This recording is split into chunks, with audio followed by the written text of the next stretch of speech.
Lila Macedo, a quien tengo en línea, tenía, según tengo entendido, 19. ¿Es así, Lila? Hola, buen día, ¿cómo estás? Hola, José.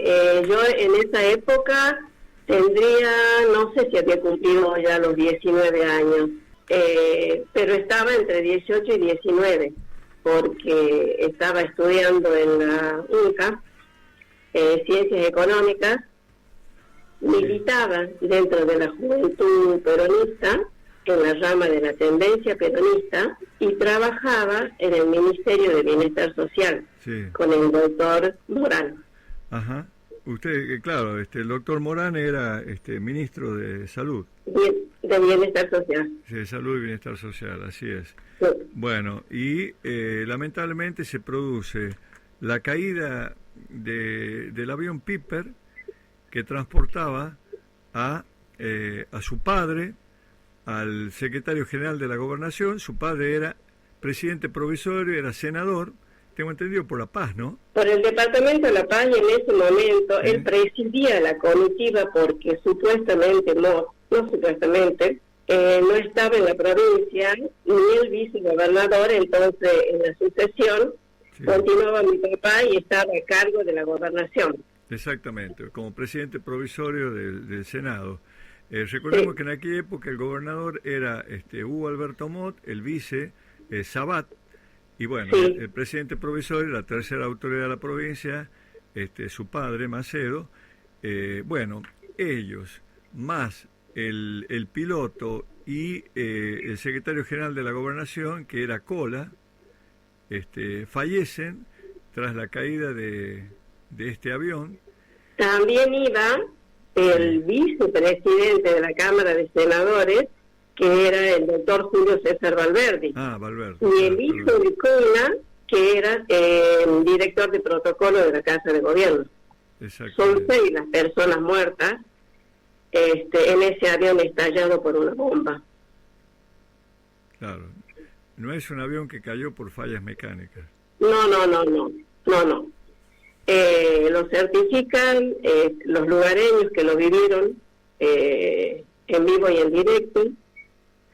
Y también después, con el tiempo, como desde Catamarca no se hizo ninguna investigación, ni estudio, ni nada, porque no les convenía, porque ellos eran los actores, una comisión de periodistas, mira vos qué importante que es el periodismo, destapa tantas cosas, se trasladó al lugar del hecho, de periodistas santiagueños, porque convengamos que en comitiva esta se trasladaba un día el 7 de octubre para la asunción de Juárez, como que en tercera vuelta, o sea, balotaje, había ganado la gobernación de Santiago del Estero. Entonces ellos iban, esta comitiva, en representación de la provincia, para estar en el acto de asunción. Por eso es que cae en suelo santiagueño. Se estrella el avión después de explotar en el aire, se estrella en el cerro santiagueño a muy baja altura. Porque ahora, no es que Lila, el avión descola de lo que era el aeródromo de Choya. Sí. ¿Lo va a buscar a Sabat en La Paz o Sabat sube acá? No. Lo va a buscar a Sabat, que no estaba en La Paz, sino en Frías, en la provincia de Santiago del Estero. Luego, yo tenía entendido, pero hay una nota que se hizo muy clara, que te la hicimos a vos en la revista Criterio New hace unos años, hace 10 años, un poquito más, 12. Y vos ahí explicas esto. Yo tenía entendido también otra versión en que fueron a buscarlo a Mott, que estaba en Tinogasta. Ay, por favor, qué falaz, qué mentira falaz. Y te lo cuento así con toda la letra, porque esto está documentado en las actas. Mott, o sea, cuando... a ver, ¿por qué mi papá estaba a cargo del Ejecutivo? Porque Mott, gobernador, y Sabat se dan a una reunión en Buenos Aires que había de gobernadores y vice, por eso no estaba el vicegobernador a cargo de la gobernación. Cuando regresan de Buenos Aires, el doctor Sabat se va a Frías a ver a su familia. Claro. Mott va a la casa de gobierno donde estaba mi padre a cargo del Ejecutivo. Claro. Se arma una discusión ahí. Ya estaba el acta labrada por el escribano de gobierno de ese entonces para hacer la transmisión de mando. Entonces se arma una discusión entre Mott y mi padre. ¿Y qué hace Mott? Se niega a firmar el acta de reasunción de él del Ejecutivo, agarra su auto y su chofer y se va a Tinogasta. Ah, bien. Total, pero estaba en la provincia, o sea que él tenía que hacerse cargo. Totalmente. Eso lo sabemos, hasta el más bruto lo sabe. Claro. Que pone un pie en la provincia, ya sea en Antofagasta de la Sierra o en el sur de Catamarca, y ya es de nuevo gobernador. Claro, obviamente. Pero bueno, se formaliza con el acta avalada por el escribano, donde él no la quiere firmar, incluso las actas están, yo tengo copia autenticada, todas las actas están, y están por supuesto en el archivo, yo las tengo autenticadas porque tengo demanda contra ellos. Sí, sé que es así. Bueno, de esa manera es que se va este tipo y la comitiva tenía que seguir, claro. No se podía parar. Entonces sale mi padre presidiendo y van hacia Frías, bajan en Frías, lo levantan. Descienden en Frías para que suba el vicegobernador.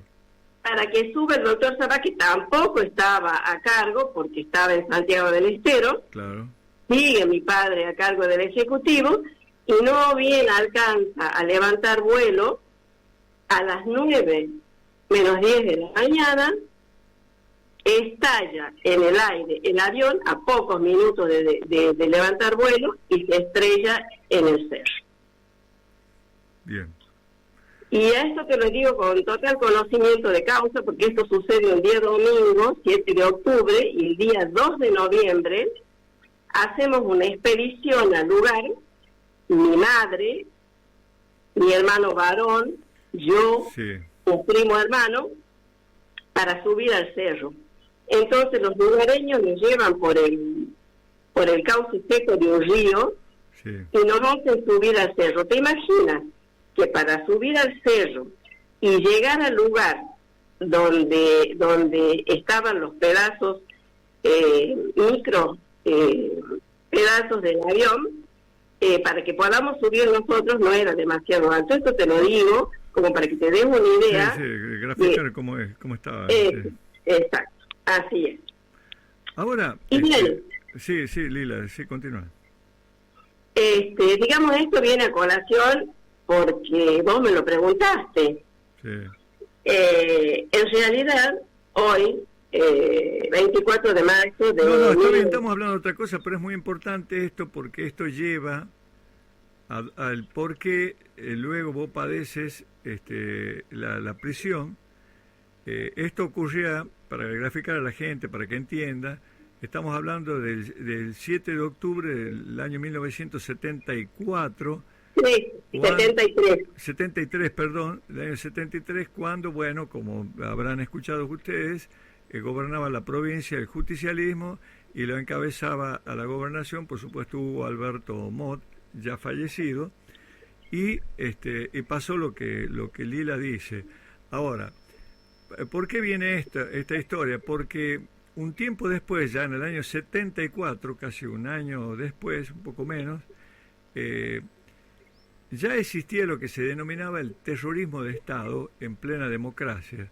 Funcionaba la AAA, ocurrió el Plan Cóndor y otras hierbas, como suelo decir yo, porque lo tengo muy claro, y se produce un hecho, podríamos decir hasta fatídico para vos, porque se produce tu detención cuando eras empleada de la oficina de prensa del Ministerio de Salud. Sí, así es. En realidad, digo, que el terrorismo de Estado no comienza con la Junta Militar. O sea, se instala en el país con la vuelta de Perón a la Argentina. ¿Por qué? Porque con él desembarca José López Rega. Y todos sabemos quién es José López Rega. El número 1 de la AAA, la cabeza de la AAA. Sí, el mentor de la AAA. Claro, el mentor de la AAA, y empiezan las... Recordemos a la gente, perdón Lila, no todos saben quién era López Rega. López Rega fue ministro de Salud, ministro de Desarrollo Social o algo así se denominaba, sí, del gobierno de Perón, y se convirtió en la mano derecha. Sí. En la mano derecha de Perón, y bueno, y todo lo que se elucubró y lo que se dijo, que hizo y todo lo demás. Tenía varios seudónimos. Uno de ellos era el Brujo. Sí. Bueno, un personaje nefasto de la democracia de aquellos tiempos. Claro, eso ya empieza a funcionar y a desarrollarse y a tender sus redes en toda la Argentina de punta a rabo. Y Catamarca no fue la excepción de nada, no fue una isla que me quisieron hacer pensar. Sí. O sea, empezaron las persecuciones, las detenciones, las listas negras, a funcionar los organismos de inteligencia. Todos sabemos que acá corrían las listas negras y quiénes las hacían. Sabemos quiénes eran los que correspondían a los servicios de inteligencia con nombre y apellido. Sabíamos dónde se entraba y que salía de la casa de gobierno, donde estábamos, y el ministro de gobierno Toro. Sí. Y es ahí donde empieza toda una persecución a todo aquel que no comulgábamos y desobedecíamos, digamos, su forma de pensar, de sentir y de actuar, como eran los obreros, los estudiantes, profesores, científicos, artistas, periodistas, gremialistas, agrarios, en fin, todo aquel que no estuviese de acuerdo y actuara como pretendían ellos, las 3A. La triple A. Y así empezaron a perseguirnos. De tal manera que yo fui una de las 30 perseguidas. Yo hablo por mí, pero no fui la única, fuimos muchos. Fui perseguida. En ese interín... Contanos, perdón, Lila, contanos puntualmente aquel día en que vos sufres el desarraigo y te llevan detenida en nombre de no sé qué cosa, ¿no? Porque la verdad que increíble. Bueno, mira, a ver, te voy a recordar esto porque tiene... Vos sabés que no sé qué pasa con la radio, pero siento como retorno, como... Porque vos tienes prendido otra radio. No, mijo, no tengo ni radio ni televisión. Vos tenés un acople. No, quizás lo tengo en manos libres, lo saco. Sacarlo en manos libres, ese es el problema. Bueno, a ver ahí. A vos, perfecto. Bueno, por esos días, bueno, ya había muerto Perón. El 1 de julio. Ya había muerto Perón, asume María Estela Martínez, sí. Por supuesto que se arraiga mucho más, la actividad de López Rega. López Rega se convierte en un personaje, aparte, bueno, como todos sabemos, siniestro, pero adquiere un protagonismo impresionante, es decir, sí. Dirigía, determinaba, cortaba y repartía lo que él quería. Claro, y acá tenía, como te digo, esto no fue excepción de nada. Acá también sucedió lo mismo que sucedía en Buenos Aires y en todas las provincias de la República. En ese interín se produce en Catamarca un hecho que todos deben recordar, que fue la masacre de Capillo del Rosario. Sí, sí. Entre el 11 y el 12 de agosto de 1974. Así es.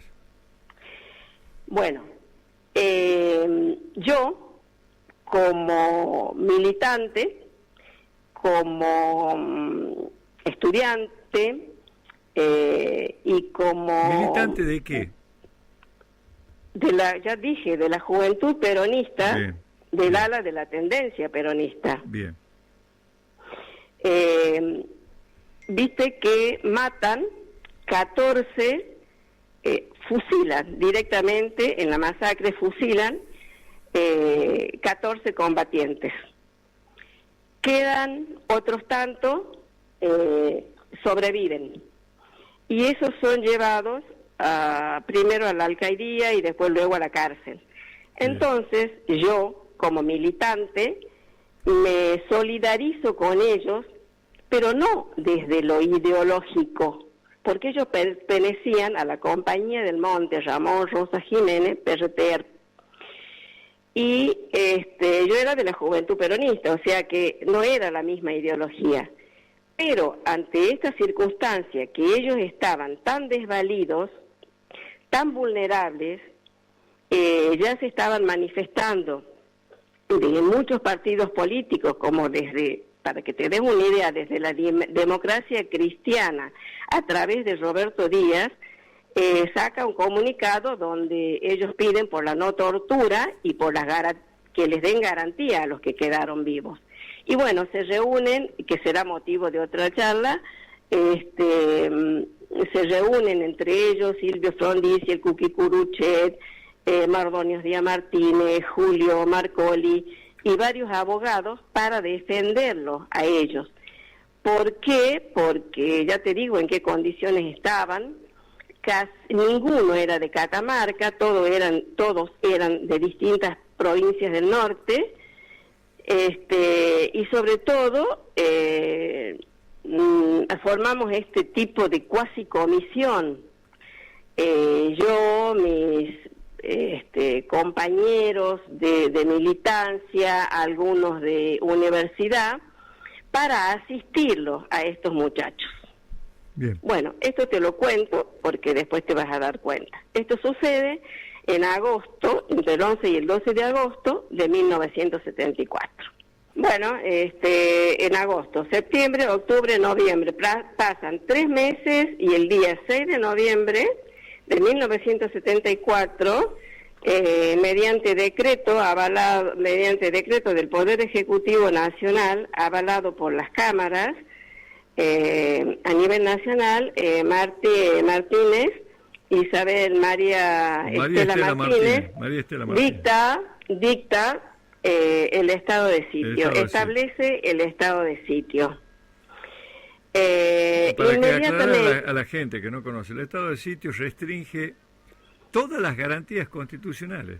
Restringe todo, es increíble. El estado de sitio restringe todas las garantías constitucionales y se establece a través de un decreto con todas las facultades del Ejecutivo a determinar incluso hasta días y horarios de circulación pública. Exactamente, sí. Pasan a ser dueños y a manejar nuestras vidas. Bien. Es así. Bueno, esto sucede el 6 de noviembre mediante el decreto 1284 y nada más que a 5 días de establecido el estado de sitio, el día 11 de noviembre de 1974 me detienen a mí. ¿En qué circunstancias? Yo iba muy temprano a trabajar a mi oficina en el Ministerio de Bienestar Social, en la oficina de prensa y difusión. Aproximadamente eran las 8, creo que no habían llegado a ser las 8 de la mañana todavía, estaba yo sola en mi oficina, leyendo el diario, cuando se me presentan en la puerta de la oficina 3 personas, de civil, algunas. Se identifican y me dicen que era un operativo conjunto de policía federal, policía provincial y ejército. Me piden que me identifique. Por supuesto, mira vos, yo que siempre andaba de carterita y qué sé yo, ese día solo llevé un monedero que llevaba una etiqueta de cigarrillo, el encendedor y mi documento, nada más. Mira vos, como diciendo, qué sé yo, no sé, sí. Presintiendo.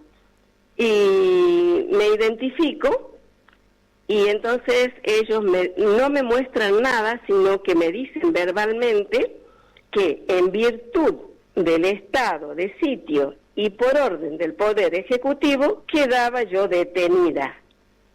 Ninguna otra explicación. ¿Pero qué Poder Ejecutivo?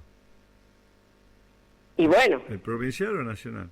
Y bueno, es que el decreto lo firmaba María Estela Martínez. El nacional, bien. Pero los informes iban de aquí, de acuerdo a las listas negras que se confeccionaban,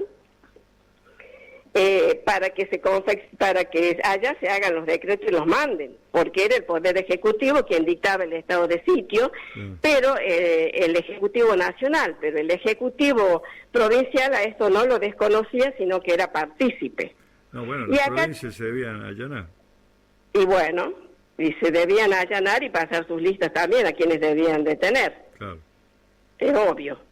Claro. Y si no, María Estela Martínez, ¿qué va a saber quién es Lila Macedo acá en Catamarca? Es por los servicios de inteligencia y por las listas que ellos confeccionaban y le entregaban al mandamás de acá. Ese día te llevan, te trasladan, ¿en qué y hacia dónde? Me sacan desde el ministerio. Claro, con el tiempo,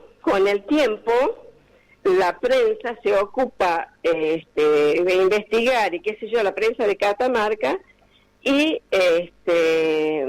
me identifican como si fuese la primer presa política de Catamarca. Sí. Claro, que debe haber sido así, yo la verdad que ni lo tuve en cuenta. No, pero yo lo tengo presente porque, bueno, lo tengo presente, es obvio. Claro. Y bueno, y para que vos veas la participación del gobierno de Catamarca, porque a mí me detienen un día 11 de noviembre y el decreto fechado por el Poder Ejecutivo Nacional es el día 12, o sea, un día posterior. Ahí hay una anormalidad, porque primero tiene que salir el decreto y después detenerme, ¿no te parece? Sí, obvio. Bueno, mira, están golpeando mi puerta, pero no la voy a atender, no puedo interrumpir. Lila, sí. ¿te trasladan a dónde? Me sacan entre dos filas del ejército, porque me hacen como un cordón para sacarme, y cuando yo salgo de mi oficina y veo este cordón, imagínate la impresión que me dio. Entonces empecé a mirar para todos lados y parece que la última en enterarme era yo, porque todo el ministerio estaba avispado y mirando. Y claro, por semejante procedimiento, imagínate. Claro, yo estaba metida en mi oficina, no sabía. Entonces me doy vuelta y alcanzo a ver un chico que era compañero mío, de apellido Valverdi, José Valverdi, que venía como del bar. Entonces yo le grito: José, avisa a mi familia. Ubícanos cuál era la oficina de prensa. ¿A dónde está el ministerio ahora y a dónde estaba la oficina de prensa? ¿Dónde está ahora? ¿Al frente? ¿Dónde está la mujer? ¿Viste que está la mujer esa? Sí, está. Bueno, hacia mano izquierda vos caminabas unos metros y luego doblabas de nuevo a mano derecha un pasillo larguísimo. Que era el pasillo, entonces, era el pasillo que conectaba, por ejemplo, con las salas de odontología y demás del ministerio. No, en esa época eran todas, hoy debe ser odontología y todo eso. No sé, digo yo, hace un tiempo había ahí eso. No, bueno, cuando yo estaba eran todas oficinas. A partir de donde está la mujer, caminabas unos pasos a mano izquierda, luego doblabas a mano derecha y seguías. La segunda oficina era la de prensa. Bien, entonces, desde la entrada, desde la calle, que estaba una camioneta doble cabina roja de la Federal, camión del ejército que llevaba a la gente del ejército para que me haga el cordón, y no sé qué otros vehículos más, pero lo que se me grabó en mi retina fue... ¿Por dónde sales? ¿Por Mota Botello o por Chacabuco? Por Chacabuco. Bien. me sacan por donde está la mujer. Bien delante, por Chacabuco. claro, bien, perfecto. Sí. Bien al frente. De ahí me llevan a la Policía Federal. A 2 cuadras. Me llevan a la Policía Federal y bueno, me tienen ahí, y después me hacen entrar a donde estaba supuestamente el jefe de cálculo, que sería el jefe de la Policía Federal en ese momento, un tal Galmarini. Sí. Y empieza, pero muy socarronamente, muy altivamente y de muy malas maneras a hacerme preguntas muy capciosas, y por demás de agresivas, porque su trato era así, malo y agresivo. Y en ese momento, en el lugar donde yo estaba con él estaba del otro lado del escritorio, saca un mamotreto tremendo, no sé de cuántas páginas sería, que supuestamente era mi legajo. A su vez, en este espacio físico había unos ventanales antiguos, grandes, que daban a la calle. Y estaban como los vidrios abiertos y por las persianas entraba ruido. Este tipo se levanta para cerrar los vidrios, que no entren ruidos, y yo le manoteo ese mamotreto, esas carpetas que estaban ahí, y empiezo a hojearlas rápido así, y estaba pero completo, tapado de fotos mías en diferentes lugares y situaciones. Y yo las alcanzo a reconocer. Y cuando el tipo vuelve y se sienta, tironeamos la carpeta, porque él me la quita y le digo, esto es mío. Le dije yo, esto es mío. ¿Por qué lo tiene? Ustedes, ¿quién les entregó esto? Bueno, y ya te digo, así siempre, de esa manera... Belina, en ese momento, sí. En ese momento estás detenida vos. ¿Ingresan otros detenidos? Yo no vi, a mí me llevaron sola. Bueno. Después me entero que lo detienen a los Colombo, a Negro Quiroga, Raúl González y todos ellos. Exacto. Pero en ese momento fue a mí. Bien, escuchá. Sí. De ahí de la Policía Federal, ¿a dónde vas trasladado vos? ¿Cuánto tiempo estás ahí? Y en la Policía Federal me tienen hasta la noche, en un calabozo. Te dan de comer, me imagino. No me dan absolutamente nada, lo único que yo pedía desesperadamente era agua y algún subalterno ahí, algún agentito, me daba agua. Mi familia no sabía nada, o si sabía no sabía dónde estaba, porque José les debe haber dicho, y José el periodista, mi compañero, les debe haber avisado, y a la noche me llevaron al Buen Pastor, porque acá en Catamarca no había cárcel de mujeres. Calle Maipú, donde hoy está señalizada. Entre Chacabuco y San Martín. Sí. Bueno, me llevan al Buen Pastor y por supuesto... ¿Quién estaba en el Buen Pastor? ¿Las monjas? Las monjas, y había una consigna. Presas comunes había. Me llevan a un sector donde había presas comunes de todo tipo. Sí, obvio. Eso era. Sí, de todo tipo, desde quienes cometieron crímenes, mecheras, otra que tenía sífilis, otra que una señora que era alcohólica y la recogían de la noche. Bueno, esas cosas. Sí, todo lo que pasa. Cosas, ahora, Lila, vos, ¿qué te asignan? Como porque son celdas esas. Celdas con una cama, algo parecido. No, en el Buen Pastor era así. Abajo había como una galería grande. Sí. Había varios espacios donde había un lavadero, había un lugar que era un comedor, había una cocina, había un baño, había otra pieza que se llamaba ropero, que era donde uno guardaba la ropa, en fin, no tenía la estructura de cárcel, porque en realidad no estaba. Bueno, pero vos viste que todos estos edificios de las monjas le llaman celdas, son como celdas, son habitaciones para nada lujosas, ni parecidas. No, por favor, no. Es más, el trato que uno recibía ahí, podría decir, bueno, está con monja y está bien. No, nada que ver. Claro. Nada que ver. Lo que sí estábamos custodiadas por celadoras del servicio de de la policía de la provincia, que en ese momento estaba Anhelo. Anhelo, exactamente. Jefe Sí. de policía. Sí, estaba Anhelo. Entonces, y bueno, qué sé yo, el tiempo que pasó, después... Recordémosle a la gente que tenías 19 años. Sí. Para sí, entonces, para aquel entonces no eras ni mayor de edad siquiera. no, no. Bueno, mi madre, por el impacto que había sufrido, imagínate, a mi padre lo mataron el 7 de octubre. Yo tenía una hermanita muy enferma, estaba su salud muy mal, que tenía 21 años. Lo que pasa con mi padre influye mal impacta mal en su cuerpito y hace que acelere su muerte, y mi hermana muere al mes y días de mi padre. Entonces mi mamá quedó destruida y después vengo yo. Entonces mi mamá es como que no quería tenías verme. otros hermanos vos?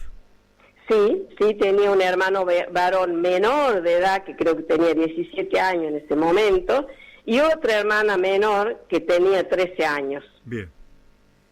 Y ahí en la mismísima Federal, cuando yo discuto con este tipo por la carpeta, por el legajo, entre las cosas que me decía, y bueno, dice, tu familia y no va a quedar sola, porque bueno, ya está, tu padre no está, tu hermana no está, vos no vas a estar, pero no quedas sola, te queda un par de hermanos, como diciendo, sabemos bien quién sos. Esta persona que vos le dices tipo, ¿era un oficial de la Policía Federal? No, era el jefe de la policía. No te puedo creer, el jefe de la Policía Federal en Catamarca. El jefe de la policía. ¿Te acuerdas federal. el nombre? Creo que era Escarabiú. Bien. Bueno, ahí ¿Cuánto me tiempo llevan estás ahí en el Buen Pastor? Y en el Buen Pastor transcurrieron 2 años más o menos hasta que se produce el golpe. ¿Vos tenías contacto con tu mamá, por ejemplo, iba a visitarte, podía visitarte? Por eso te digo, los primeros días mi madre no me podía ver porque no tenía fuerzas para verme, estaba destruida. Estaba destruida. Pero mira la conciencia de mi madre, porque estaba muy actualizada, ella sabía que todas esas cosas pasaban. Entonces, sí, yo tenía una visita semanal, y me podían ver, no cualquier persona, tenían que pedir autorización para ir a verme, y sí, iban a verme mis hermanos. Cuando pudo verme fue mi madre, y fue muy dramático cuando fue a verme mi madre, porque estaba muy mal, y me abrazaba, me besaba, me tocaba, y me levantaba la ropa y me decía, mostrame, dónde te pegaron, qué te hicieron, mostrame. ¿Te castigaban ahí adentro?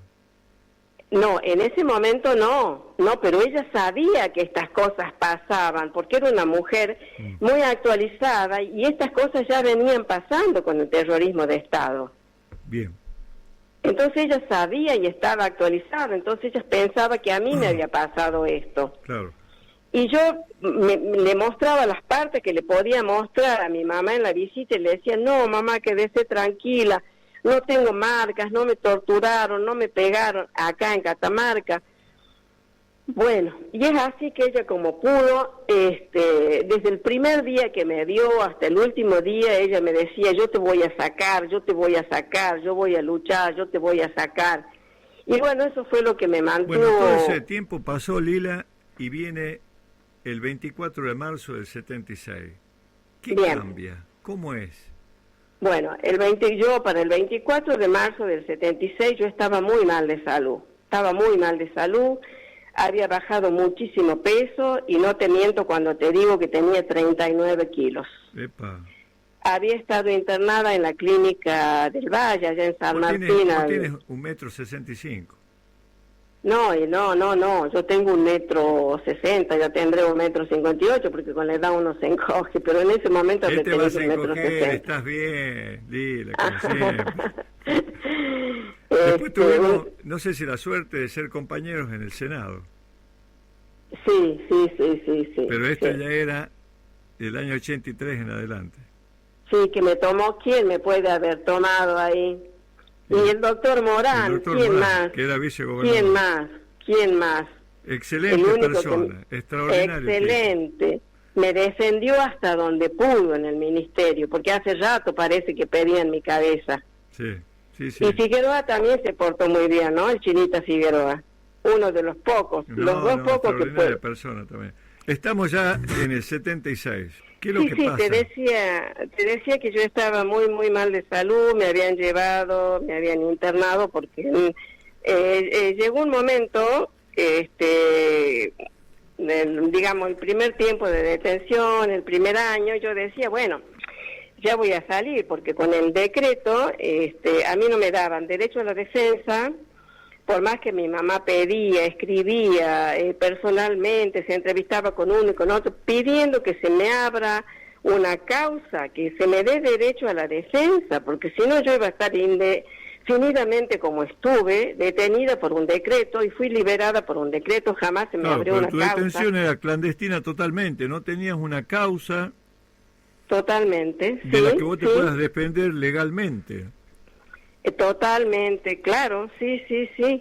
A pesar de pedir, ¿no? De que se me abra una causa, de que se me diga que se me dé derecho a la defensa, que me digan de qué me acusaban. Lila, ¿había alguna documentación en donde figurara tu detención?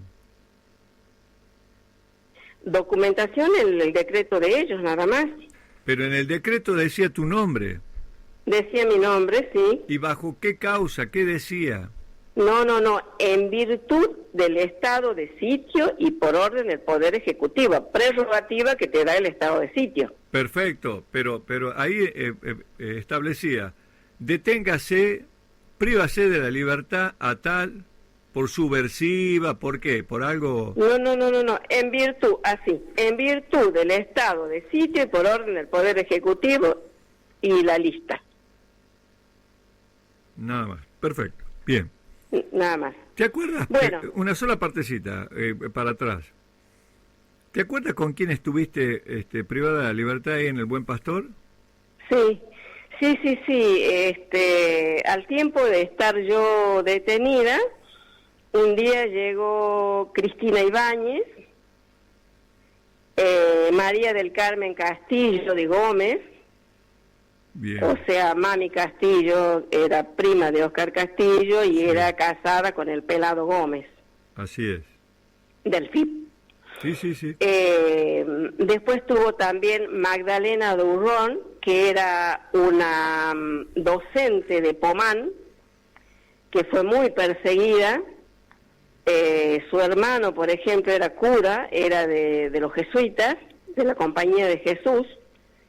Y yo sé que estuvo él como oculto, digamos, él con otros curas en Pomán, porque ya los venían persiguiendo. Era del grupo de Llorio, ¿te acuerdas de Llorio? Sí. De la Opción por los Pobres. Bien. Y bueno, a Maggie la detienen también antes del golpe.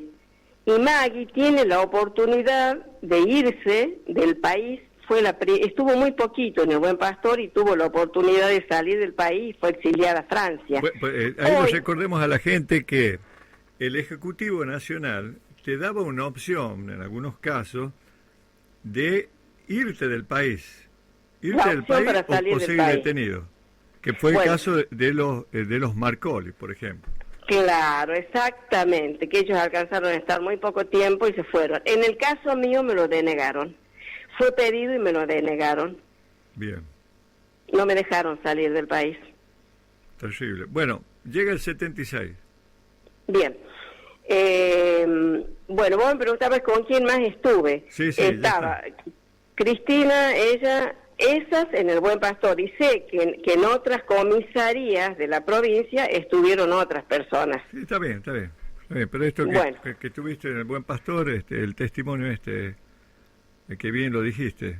Bueno,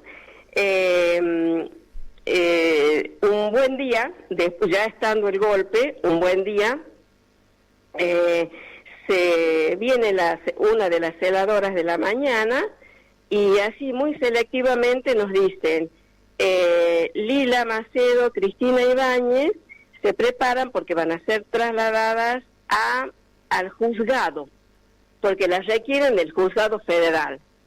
Yo ¿Cuándo dije, era eso? Cuando ya nos estaban por llevar. ¿Pero qué día fue, Lila? ¿Cuándo fue? ¿Recuerdas? Y eso fue en octubre del 76. Bien. Octubre del 76, 5 meses después del golpe. El día del aniversario de la muerte del Che Guevara. Exactamente. Bueno, entonces, ¿te imaginas que me dicen a mí y a Cristina que nos llevaban al juzgado? Yo digo, bueno, Cristina tiene causa, está bien, pero yo no tengo. Entonces yo pensé para mí adentro, me habrán abierto causa, entonces yo me he visto rápido, qué sé yo, así nomás, un jean, una camisita, qué sé yo, para que me lleven al juzgado, pero ya porque digo, por fin me van a decir por qué estoy. Y la cuestión es que cuando nos iban llevando por los pasillos hasta llegar a la entrada del Buen Pastor, a las oficinas de entrada, yo ya empecé a ver verdes por todo lado, como que operativo del ejército, y se me vino el alma abajo porque dije, acá no llega. Efectivamente. Llegamos adelante y nos empiezan a identificar un montón de cosas, un revuelo, un montón de gente, bueno, impresionante. Mal, muy mal estaba yo. Si estaba ya mal, me puse peor. Y vos sabes que como Catamarca es chico, y bueno, nosotros fuimos las últimas en enterarnos, pero parece que ya las voces corrían por afuera. Es como que mi madre y las madres de todos, ya sea de los varones y de las mujeres, se fueron enterando y fueron pasando las voces de uno a otro que nos llevaban. Horas estuvimos ahí con esa famosa identificación hasta que llegue el momento que ya nos tienen que sacar del Buen Pastor. Una vez que nos sacan del Buen Pastor, otra vez ese cordón formado por el ejército que nos conducía por la vereda del Buen Pastor hasta donde estaba un camión de esos Unimog que tiene el ejército. Sí. Bueno, cuando vamos saliendo... ¿Eso qué hora era? ¿Te acuerdas? ¿Era la mañana, la tarde? Y sí, debe haber sido tipo mediodía ya, calculo, no te puedo precisar, pero calculo. Y cuando nos van sacando, yo miro y alcanzo a ver a mi madre, toda vestida de negro, porque ella todavía llevaba el luto de mi padre. ¿De tu padre y de tu hermano? Claro, entonces yo la alcanzo a ver y te puedo asegurar, y es el día de hoy que yo me acuerdo y me emociono muchísimo, me acongoja muchísimo porque me duele el alma.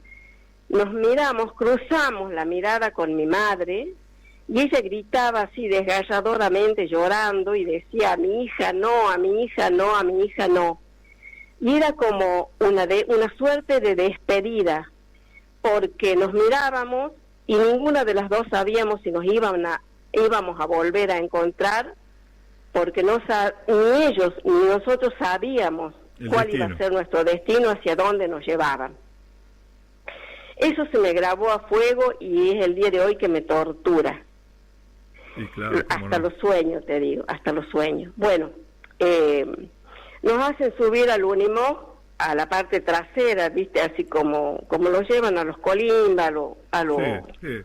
Bueno, y empiezan a recorrer las distintas comisarías donde estaban otras detenidas. Y a subir, a cargarlas, a cargarlas, porque era así. A cargarnos como vacas. Los Unimog, para que recordarle a la gente o quien no conoce, son unos camioncitos cortitos, altos. Esos son los Unimog, camiones del ejército, con una carpa y unos especie de banquitos que tienen en ambos laterales. Sí, pero nos llevaban paradas, nos llevaban a todas paradas. Paradas, terrible, Dios mío, parece el holocausto. Paradas así recorrimos, ya te digo, distintas comisarías donde estaban otras mujeres, que también era selectivo, no las levantaban a todos, sino era como fulano mengana, sultano mengana.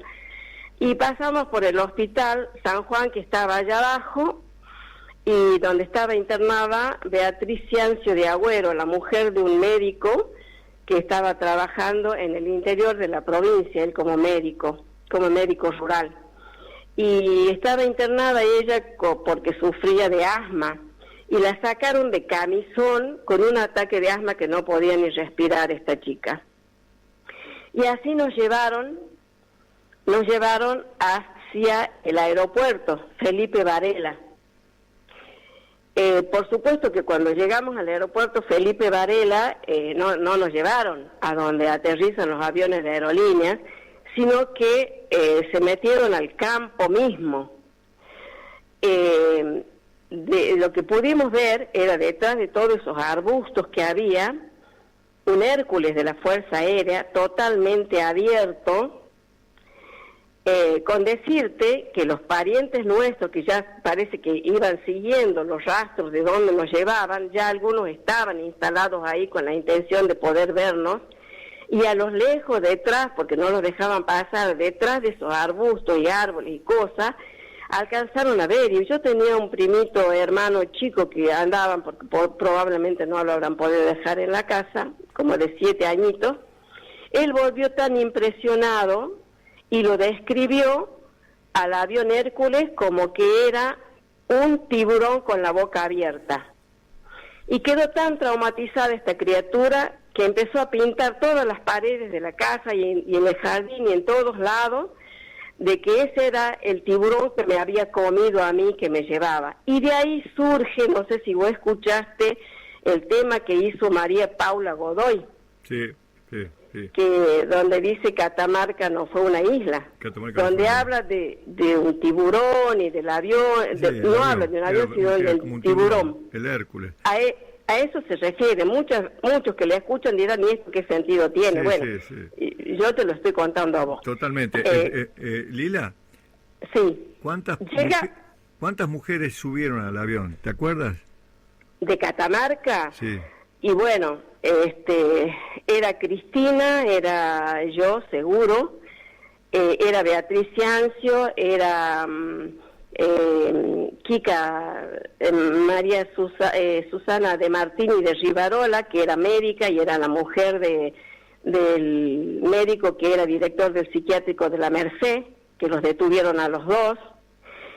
La llevaban a Virginia Danilo de Salas, la mujer del doctor Salas, a Mirta Moyano, que trabajaba también en el Ministerio de Bienestar Social, era asistente social, y creo que hasta ahí éramos las que me recuerdo. 7 u 8 mujeres. Claro, es lo que yo me recuerdo en este momento. Escúchame, Lila, 7 u 8 mujeres, y los demás eran uniformados del Ejército, de la Policía Federal, del Ejército, ¿qué eran? Sí, te cuento, los que nos llevaban a nosotros. Sí. Porque subieron a ese Hércules, que ya vamos a ver el destino. Bueno, no, del Ejército no había ningún detenido. El Ejército nos custodiaba a nosotros. No, yo digo los uniformados del Ejército que los custodiaban a ustedes. Claro, sí, eran del Ejército, era de la Policía Provincial y era de la Policía Federal. Estaban toda la fuerza, y te lo puedo describir. Esto, Policía Provincial, Policía Federal y Ejército. Cuando llegamos al pie del Hércules, nos hacen poner una al lado de la otra. Y en ese Hércules venía gente de Servicio Penitenciario Federal adiestrados para tratar a la subversión. Entonces venían hombres y mujeres, venían de un jumper gris, un birrete gris y camisa blanca. Te puedo asegurar que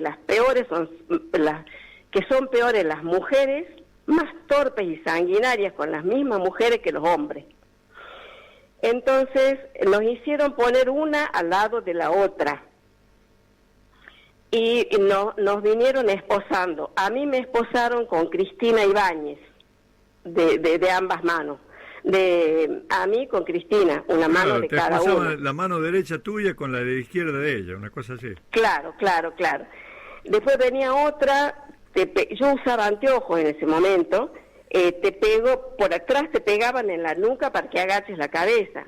Me hicieron volar los anteojos, yo levanté la cabeza, obviamente, un instinto, y otra vez me vuelven a pegar.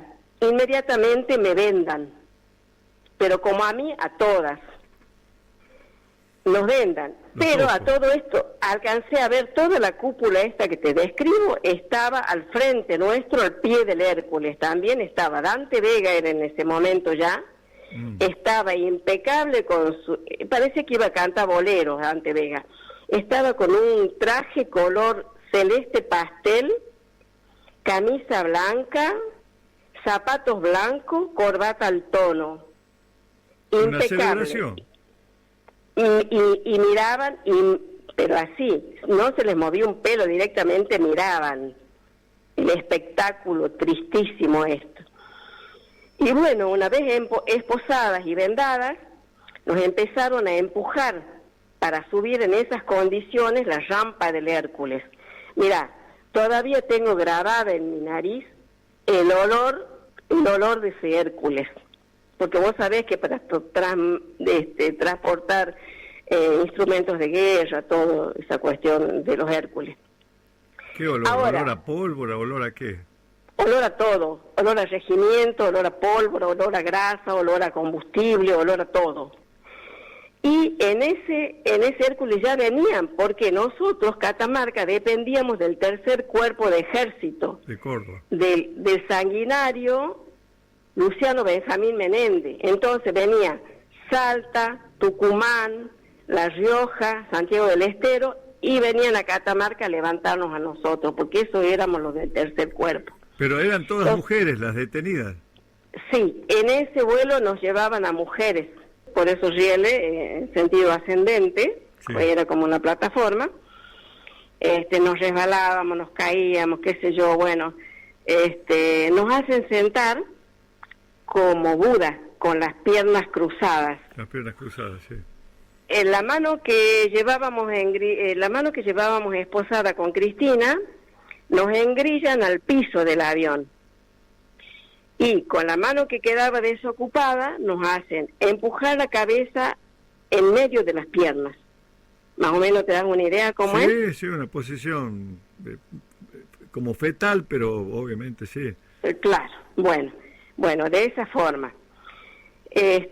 Así, y bueno, una vez que completan el avión, salen, despegan. O sea que eran unas 40 personas, 40 mujeres, una cosa así. Y yo creo que más porque eran de todas las provincias del tercer cuerpo. Qué bárbaro. Ya te dije, Salta, sí, Tucumán, depende de Córdoba, sí, Catamarca, Salta, Santiago. Estero, La Rioja, Salta y Jujuy. Sí, así es. Bueno, una vez que íbamos en vuelo, que nunca nos dijeron a dónde nos llevaban, empezaron a maltratarnos arriba del avión. O sea, nos caminaban por arriba, nos soltaban perros por arriba, se reían a las carcajadas, ironizando, diciendo barbaridades. En una de esas, cuando íbamos subiendo, mirá, yo no daba ni asco porque era una hilacha de flaca ni forma tenía, pero en ese camino alguien me manoseó. No sé si era hombre o mujer, porque te digo, las mujeres me parece que en ese sentido son peores que los hombres cuando están frente a mujeres en estas condiciones. Pero me manosearon. ¿Eran mujeres del ejército o de la policía? Eran del Servicio Penitenciario Federal adiestradas para tratarnos a los subversivos. Así nos llamaban, así nos dijeron. Y bueno, en algunos momentos que recuerdo, porque muchas cosas no recuerdo, abrían las compuertas, vos te dabas cuenta porque era un ruido infernal y una cosa que parecía que te iba a sacar el aire, así como que algo te chupaba, y decían que nos iban a tirar. En un momento dado, yo desesperada gritaba que por favor me den agua, Vinieron, no sé quién, así por la camisa de atrás me llenaron de agua a la espalda, pero nunca me dieron de tomar agua. Ya te digo, nos decían cosas irreproducibles, y llegó un momento en que, como el avión no era presurizado precisamente, uno de mis oídos, y con un golpe se reventó. Y sí, yo sentía que me chorreaba algo, y después me di cuenta de que era sangre que me chorreaba de un oído. Ya te digo, un poco por los golpes y otro por la presión, será claro, la presión, claro, un avión sin presurizar, sí. Sí, sí. Bueno, no sé, creo que fue la calle de la amargura más terrible que pasamos, no te puedo decir sí, cuánto tiempo 2 o 3 pasó. horas terrible. Claro, no puedo ni mencionar qué cantidad de tiempo fue, hasta que llegamos a un lugar. Yo calculo que ya debe haber sido de noche, porque estábamos vendadas, no podías decir. De ahí nos subieron ¿viste los celulares donde trasladan presos? Que adentro de los celulares eso hay como celditas chiquititas. Sí, sí. Bueno, que si sos muy flaquita te meten de a dos, y si eras más robusta te metían de a uno. Bueno, a mí me metieron con esta chica Ciancio, que la sacaron del hospital, que era tan hilacha y flaquita como yo, nos metieron en ese habitáculo chiquitito. Y nos condujeron a otro lugar que tampoco sabíamos dónde era, siempre vendadas. Nos bajaron a los empujones y nos hacían correr con las manos atrás y la cabeza gacha, aún vendadas. Y llegamos a un lugar que después, con el tiempo, supimos que era la cárcel de Villa Devoto, y nos hicieron poner contra la pared. ¿En qué posición? Te describo. Frente apoyada en la pared, en zona oblicua, el cuerpo, las piernas abiertas y los brazos abiertos sobre la pared, una al lado de la otra.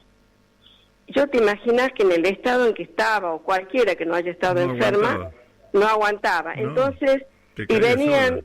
Claro, cuando vos empezabas a juntar un poco las piernas, venían estas bestias y nos pegaban para que abriéramos las piernas. Y la que se caía te agarraban a patadas. Entonces, como de un lado tenía a esta chica, a Kika de Martini, que era la esposa esposa de la Merced, del médico de la Merced, y del otro lado la tenía Mirta Moyano, por la voz. Ellas me ponían sus brazos. ¿Seguías vendada vos? Todas seguíamos vendadas, sí, pero por la voz, que podíamos así en escondida hablar un poquitito para saber quién tenías al lado. Por eso sé que de un lado estaba Kika y del otro estaba Mirta. Entonces, como ellas sentían que yo me resbalaba y me caía y no quería que me patoteen, que me peguen ahí abajo, ellas me sostenían con sus brazos mientras no veían, para que yo me pueda apoyar un poquito. Tremendo. Sí, para que yo me pueda apoyar un poquito. Y después, así en esas mismas condiciones, una detrás de la otra, encima que no teníamos nada de energía, sin haber tomado un trago de agua, de nada, nos hacían correr, como te digo, con la cabeza agacha y las manos atrás. Pero como bestia, corría la gente del servicio penitenciario y nos hacían correr a los empujones a nosotros. Hasta que llegamos a un lugar donde nos hacían pasar a una por una, como para hacer un tipo de revisación médica. Entonces, cuando a mí me toca entrar, había como en una mesa, así, había como 3 de guardapolvo blanco que habrán sido médicos, y después muchos del ejército, debe haber sido, del servicio penitenciario, hombres con armas adentro, mientras hacían entrar a cada una. Me toca entrar a mí, me dicen que me desvista. Y bueno, uno tiene pudor, entonces agarro y le digo, no, me da vergüenza. Y me contesta uno, guerrillera hija de mil puta, perdón la palabra, ahora venís a tener vergüenza después de lo que he hecho, sácate la ropa. Y me empiezan a tironear hasta sacarme la ropa. Bueno, la ropa, o sea, iba a un montón de ropa, donde cada una que entraba iba dejando su ropa, y después cuando salía manoteaba lo primero que agarraba y se ponía. Terrible. Y bueno, ahí como que te hacían una revisación de las condiciones en que entrabas. Rápido te hacían que te vista, entonces vos manoteabas cualquier cosa y te llevaban. ¿A dónde te llevaban? A otro lugar donde estaban, que te ponían ese cartel con un número abajo y te sacaban una foto y te pintaban los dedos otra vez. Y bueno, de ahí otra espera más, hasta aquí no sé ya qué hora habrá sido, no tengo idea, no tengo nociones. Nos llevaron así, de esa manera, arriándonos como vaca, empujándonos y todo, y nos metieron, como éramos muchas, y ¿por qué te aclaro esto que éramos muchos? Porque el hecho de que nos llevaran, nos concentraran a todos los del tercer cuerpo, y así habrá sido primero, segundo y tercer, cuarto y quinto cuerpo, en la cárcel de Villa Devoto. ¿Por qué? Porque ya se hablaba que se venía el Mundial de 1978. Entonces, como había muchas denuncias sobre presos clandestinos, sí. Bueno, de todo tipo, entonces ellos querían justificar y armar un tipo cárcel vidriera para mostrarnos al mundo de que no existían los campos de concentración, que no existían los desaparecidos, que no había exiliados, que no había muertos, que nosotros estábamos como en un hotel 5 estrellas. Entonces ese era el objetivo, de concentrarnos en cárceles. A mí me tocó Devoto, o al tercer cuerpo le tocó Devoto. Bueno, nos llevan y nos meten en pabellones, que tenía capacidad para 40 personas más o menos, y donde había cuchetas. Ahí recién nos sacan las vendas, pero nunca nos dicen dónde estábamos. Entonces imagínate que después de todo el trajín y la calle de la amargura que pasamos, ¿qué hicimos? Cada una se tiró arriba de un colchón o en el piso o en algo como para qué sé yo, descontracturarse, descansar, aliviarse un poquito de los dolores y de todo. Inmediatamente gritos y más gritos: acá no han venido a descansar, todas de pie, qué sé yo. Y bueno, y siguieron sin decirnos nada. A todo esto, por ejemplo, te cuento, como mi madre y mi familia no sabía dónde me habían llevado, ni dónde iba a terminar, yo tenía las hermanas de mi padre que vivían en Buenos Aires.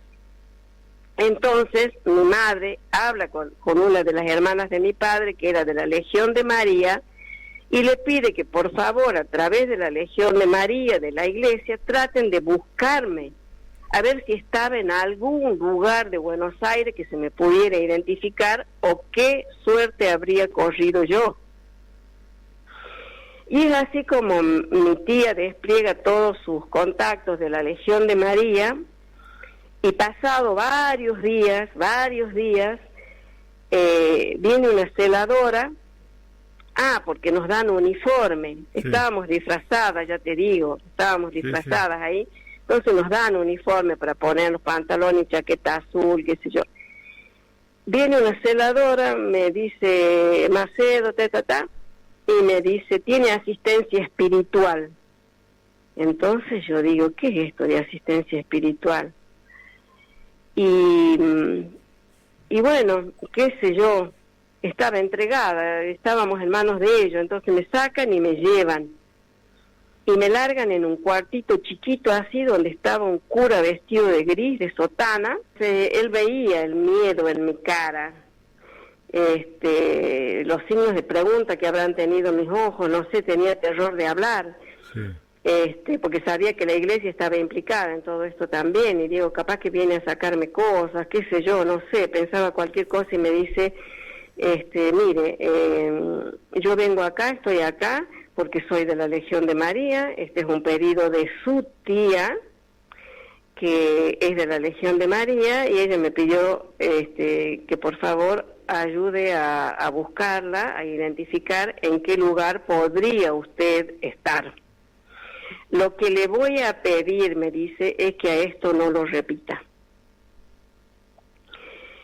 Cuando me dijo eso, me tranquilizó un poco, porque ya me la estaba nombrando a mi tía, me dice que no diga lo que me estaba diciendo, entonces, bueno, debía decir de que era una asistencia espiritual, de que me iba a confesar, qué sé yo qué. Así que me dice, como nos dieron apenas unos minutitos, le dieron al cura, dice, yo ahora le llevo esta novedad a su tía, ellos ya sabrán qué hacer, yo la voy a ayudar en todo lo que pueda, me dijo él, pero usted a esto no lo repita. Bueno, se acabó, por supuesto que volví, no lo tenía que decir ni a mis compañeras del pabellón, ni a nadie, ni a nadie, ni a nadie, solo decir que el cura me quiso confesar y nada más. Y bueno, es así como mi familia se entera.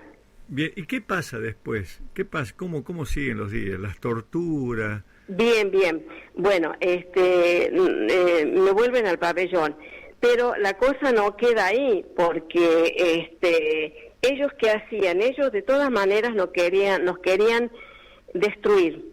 De alguna manera nos querían destruir. Como ya estábamos en la cárcel vidriera, no podían hacer demasiado, porque en el transcurso que estuvimos en Devoto, vinieron organismos de derechos humanos internacionales, de la Cruz Roja Internacional, para ver qué pasaba en la Argentina, y de Amnesty Internacional, que nos entrevistaron días enteros a nosotros.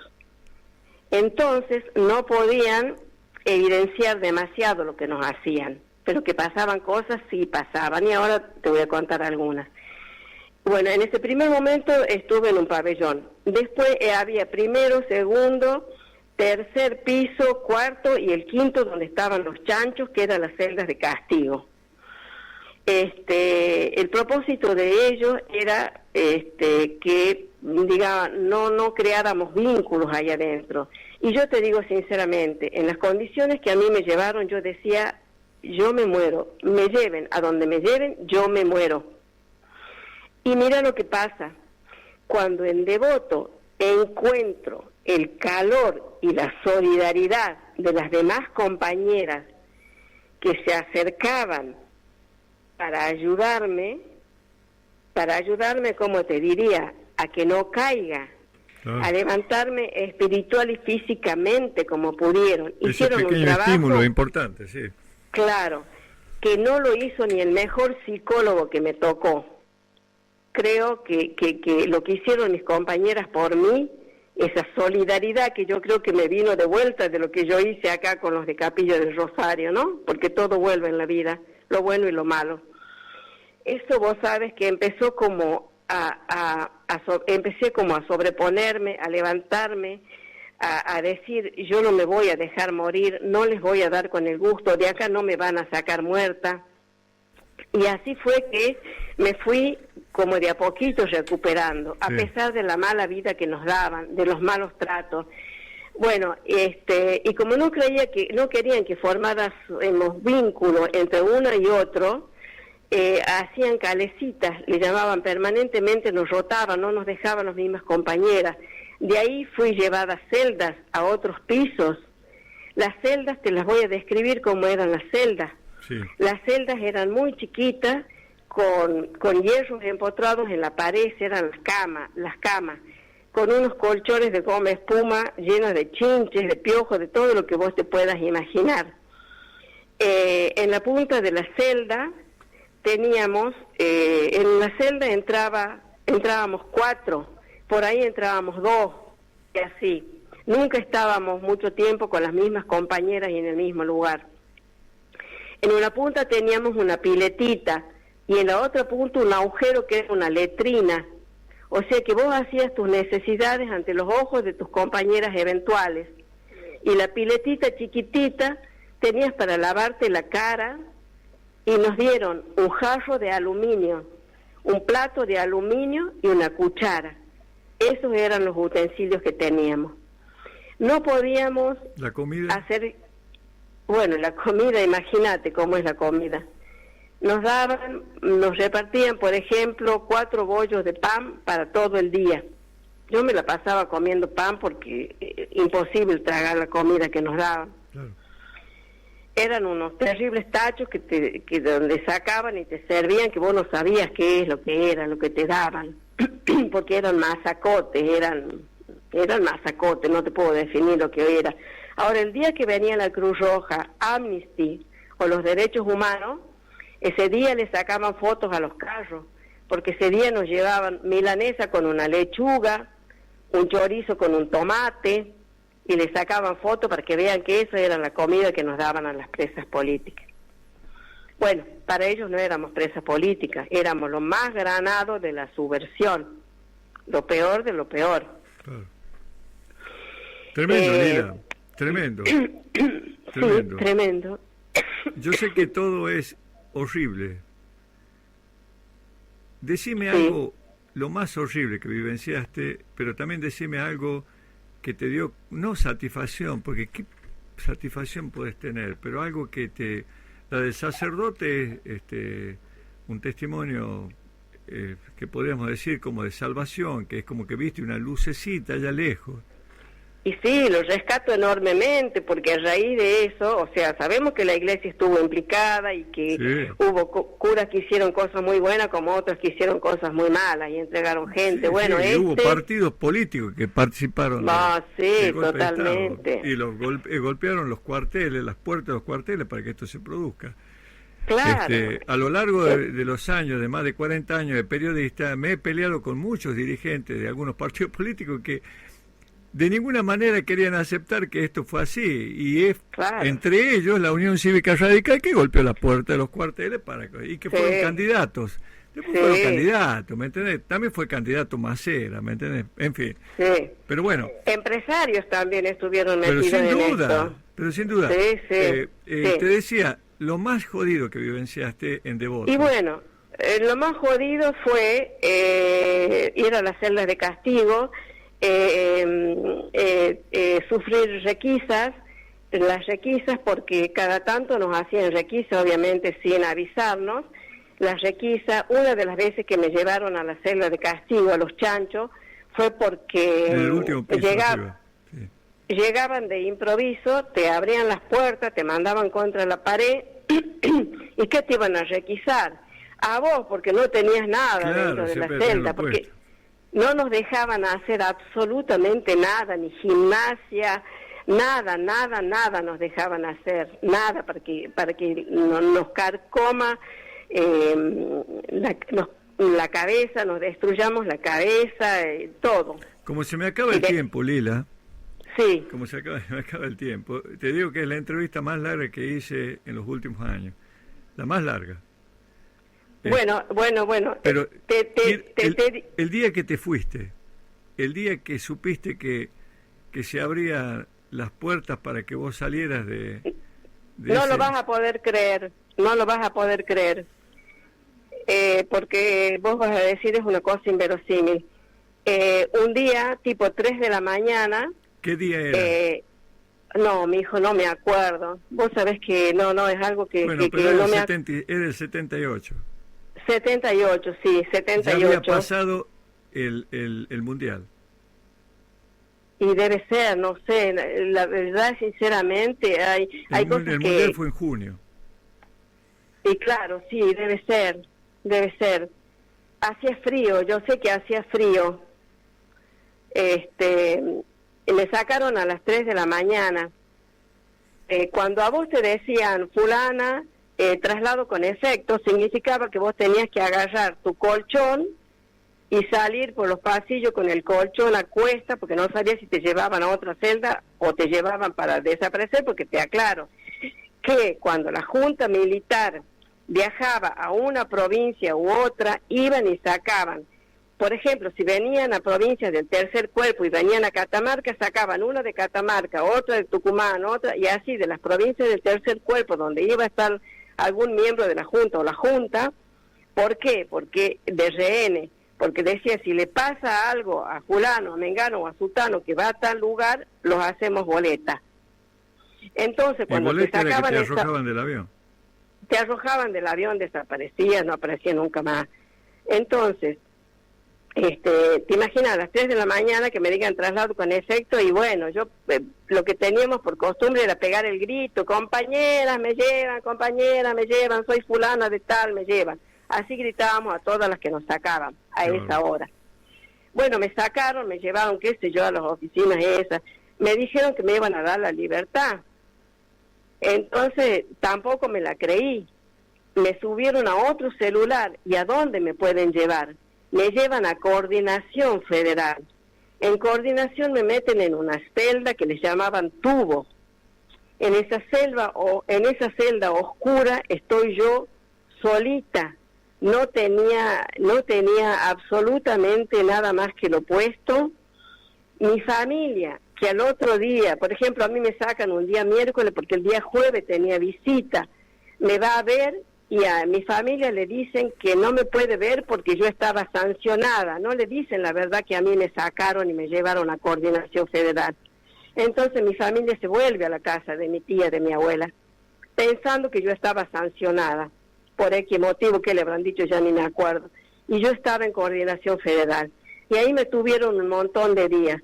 Ya en Coordinación Federal había gente que le llamaban burócratas, que eran los del gobierno de la María Estela Martínez, que habían caído cuando dan el golpe.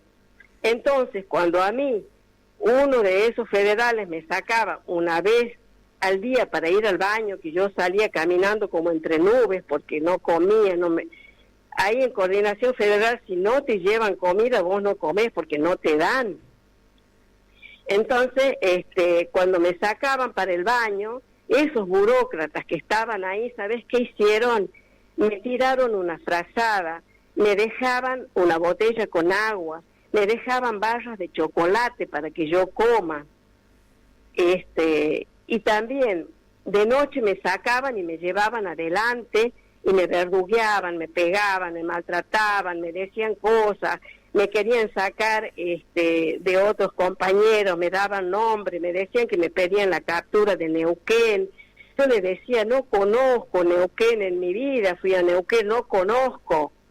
O una vez, por ejemplo, me pidieron el teléfono de mi tía, que vivía en Buenos Aires. Yo le doy, me dan el tubo que yo tenga seguro para hacerme hablar con ella, y vos sabes que una vez que atienden del otro lado me lo quitan, me pegan patadas, me quitan el teléfono y se reían a carcajadas de la hazaña que me habían hecho y me vuelven a encerrar en la celda. Bueno, qué sé yo, así como esto, muchas otras cosas y malos tratos ahí en Coordinación Federal. Un día a la mañana me llevan y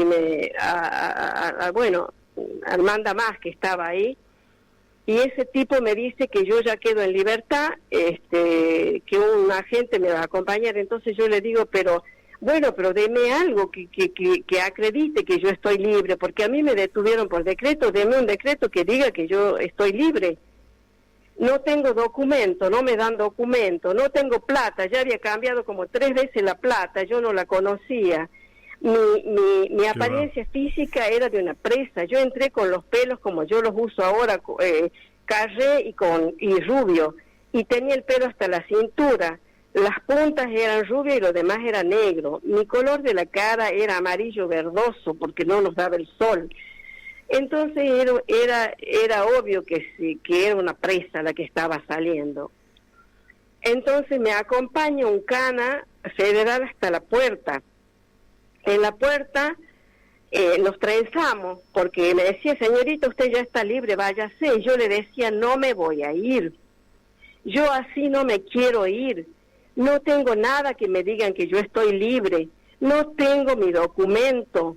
No tengo plata. Yo llego a la esquina y me hacen desaparecer y soy una NN, soy una desaparecida más. Yo de acá no me muevo.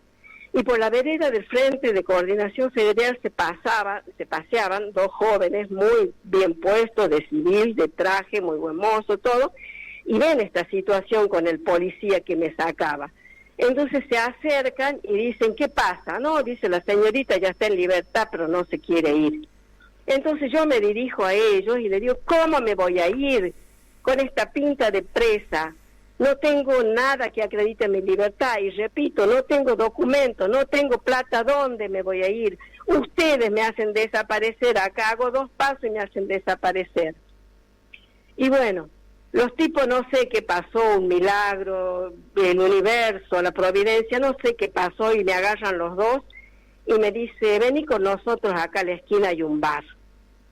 Yo me la jugué, perdido por perdido me la jugué. Me voy con los tipos con todo el temor del mundo, entramos. Un barcito chiquitito en la esquina de Coordinación, y me dice, ¿vos tenés familia acá? Sí. ¿Te acordás el número? Sí.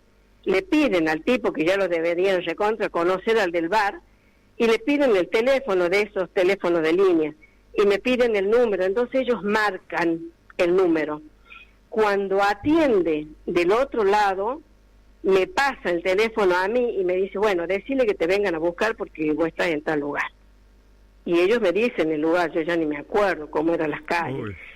Y le digo a mi tía, estoy en Libertad, estoy acá, me tienen en un barcito de la esquina, por favor vengan a buscarme, urgente, vengan a buscarme, tengo miedo que me hagan desaparecer. Imagínate, mi tía debe haber salido a las chapas, qué sé yo, con mi tío, no sé, y me hacen sentar estos tipos en una mesita. Me piden un café con leche y tortillas. Por supuesto que me traen el café con leche, tortillas y un vaso con agua. Yo no quería probar el vaso con agua, no quería un trago de café con leche, porque yo decía, esto me van a drogar y me van a desaparecer. Esto era la tarde. No, ya era tipo siesta, debe haber sido, calculo. Entonces, y yo mi mirada fija detrás de los vidrios, ellos me hablaban y yo no les respondía. Lo único que me acuerdo que me decía, ¿a dónde te vas a ir? ¿A dónde vas a seguir lo que ya has comenzado, la tarea? Me seguían, viste, chuzando con eso, verdugueando con eso, ¿dónde vas a seguir la tarea que ya has comenzado? ¿Te vas a ir del país? ¿Qué vas a hacer? Y yo no les respondía nada. No sé, los minutos me parecieron siglos hasta que la veo aparecer a mi tía que venía a la rengueada, y mira, no te puedo decir, pero como un resorte me levanté, le di un empujón a la mesa, tiré todo lo que estaba ahí, salí corriendo sin volver la vista atrás, sin mirar los tipos, nada, yo sé que la mesa cayó y era un desparramo de cosas y de ruido, y yo salí corriendo, y me abracé a mi tía, y vamos, rápido, le decía yo, y no se dé vuelta, y yo tampoco. Y así llegamos hasta una playa donde estaba mi tío esperándome con el auto. Esa fue mi libertad, que no te puedo decir ni día ni hora. El testimonio es tremendo, Lila, es tremendo. Yo te lo agradezco infinitamente, el tiempo se nos pasó muchísimo en lo que hace a la radio, y en lo que hace a vos yo te agradezco infinitamente, porque diste un testimonio que en parte lo conocía, no con tantos detalles, en algún momento lo hablamos, pero yo te quiero agradecer, no tan solo como periodista, sino en nombre de quienes creemos en la democracia y quienes creemos que, y tenemos fe fundamentalmente, y creemos en Dios, porque esto último que contaste, tan solo, como bien dijiste en alguna partecita, es una providencia, es increíble porque vayas a saber cómo hubiera sido después si salías de ahí y no tenías ningún bálsamo. Claro. Fue un bálsamo, vaya a saber, capaz que los tipos, quién eran los tipos, vaya a saber. Todo eso, los dos tipos estos que te ayudaron. Sí. Vaya a saber si te ayudaban con qué fin, qué sé yo. Sí, la verdad que... Sí. Bueno, te agradezco infinitamente este testimonio. Es un testimonio impresionante. Va a estar publicado en el diario de Catamarca.com en las próximas horas seguramente. Y te dejo para vos lo último que quieras decir. Lo único que yo llamo a la juventud a que no le tenga miedo a la política, por más que nos toquen y nos hayan tocado gobiernos muy malos, mediocres, buenos, feos, lindos, qué sé yo, pero que la democracia es el mejor sistema de gobierno que conocemos para vivir. Entonces, que la defendamos a rajatabla, que no le tengamos miedo a la política, porque la política no tan solo que no es mala, sino que es necesaria. Entonces, que militemos desde donde estemos, no importa el color del partido político, no importa que sea una acción católica, que sea un club de barrio, una universidad, no importa de dónde, pero que militemos la democracia y la defendamos a morir. Nosotros ya nos estamos yendo de a poquito, hace poquito se nos fue una madre muy querida y el año pasado otra compañera muy querida y como yo digo, despacito nos estamos yendo. La juventud es nuestro presente y la niñez es nuestro futuro. Entonces yo a ellos les pido esto, que recapaciten, que cuidemos, que luchemos y defendamos la democracia y que no tengamos miedo. No tengamos miedo, porque muchas veces el miedo nos ha paralizado por tantos años y es la consecuencia de lo que estamos viviendo también, ese terror. Porque ese terrorismo de Estado que vivimos en democracia, lo estamos viviendo también ahora con este gobierno nacional. Esto es terrorismo en democracia, lo que están haciendo, José. Entonces no permitamos, ni grandes ni jóvenes, y enseñemos a nuestros niños en la escuela, si nos paramos con un almacenero, en la verdulería, donde sea, militar se puede en todos lados, en todas partes, como nos nazca, como lo sepamos decir, como nos nazca decir, pero defendamos la democracia y nunca más esto. ¿Y cuál es esto?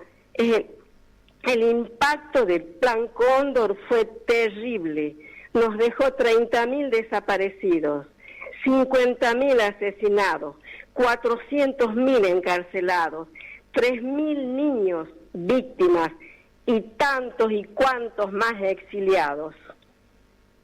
Tremendo. Por ahora es eso. Y pido por nuestros 30.000 compañeros detenidos desaparecidos, presentes, ahora y siempre. Bien, gracias Lila, te mando un abrazo grande y te agradezco nuevamente, te reitero mi agradecimiento. Sos una extraordinaria persona, por supuesto. Tus vivencias tienen que ser conocidas. Esto que vivenciaste en esos 4 o 5 años, ese calvario, era bueno que se conozca así, que lo cuentes vos, y porque se dicen tantas cosas, tantas mentiras, tantas fábulas, aún hoy, increíble, negando, y ese negacionismo que hizo y hace tanto daño. Te mando un abrazo grande y mi agradecimiento de siempre. Para vos, un abrazo grande y gracias.